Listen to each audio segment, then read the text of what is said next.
Across the world, billions of devices are coming online. Sensors, drones, autonomous machines. But as these systems grow more independent, one question becomes critical. Who do we trust? Today, most trust lives in centralized systems, platforms, institutions. But the closer technology gets to the real world, the more dangerous that becomes. So what happens when trust itself needs to move to the edge? Most blockchains are pretty big.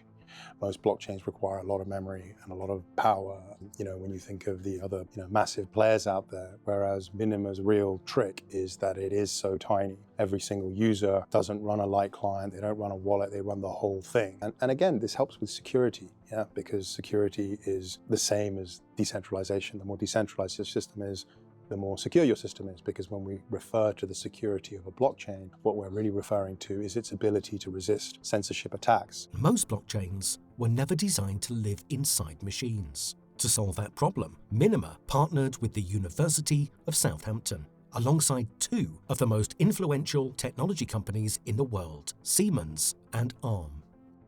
So this project is called a group design project, which we've collaborated with students at Southampton University. But the industrial partners are Siemens and Arm. Siemens is one of the world's largest provider of industrial machines, devices, hardware and software. And of course, Arm is the world's largest provider of IP for chip design. So it's very significant that Siemens and Arm are working together, and they will have reach across the globe in terms of IoT and autonomous devices. This partnership bridges research, silicon design, and real-world deployment, creating a testbed for something no one has ever done before.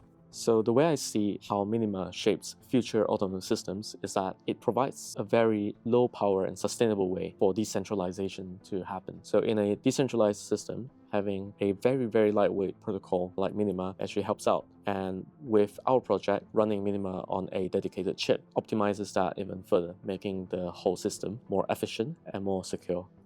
That's the challenge Minima brought to Southampton. Minima was designed differently from the start, not to scale upward, but to scale outward.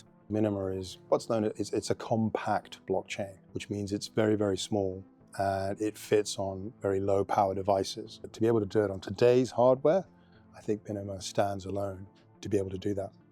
This project isn't about shrinking blockchain, it's about rebuilding it at the silicon level. We chose to do the project on a drone this time because drone is quite a challenging environment, right?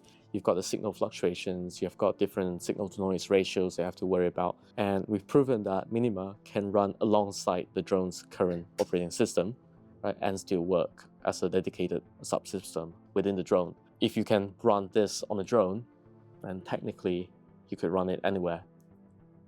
And what they achieved has not been done before. This is a world first. This is the first time that blockchain has been embedded into hardware that has then been used in autonomous vehicles. And Minima is the only blockchain that is compact enough to run in small devices, low power and low energy devices. This is the first demonstration where blockchain can really scale. Trust lives inside the device itself.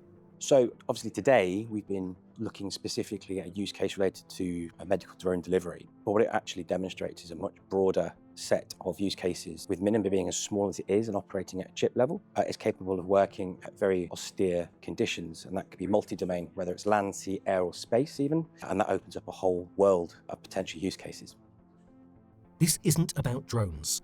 It's about building machines that can be trusted with real-world responsibility. But theory only matters if it works in the real world. The entire demonstration showed sensor data from a live drone being recorded on the blockchain, verified by a controller, and the controller then issuing the certificate to fly. The drone then took off with its package. The sensors were being recorded the entire flight, and then when it landed, the drone sent back the certificate to fly. The reason this is so important is because in delivery of important cargo, the flight path and the sensors of the drone need to be recorded, and our technology has shown that this can be done entirely autonomously and independently verified by a third party.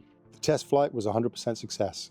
And what I mean by that is that we managed to actually take off and fly around and still be connected to the Minima network. Not a simulation, not a lab demo, a live blockchain node running autonomously inside a flying machine. Minima isn't waiting for the future of decentralized infrastructure, they're building it in silicon.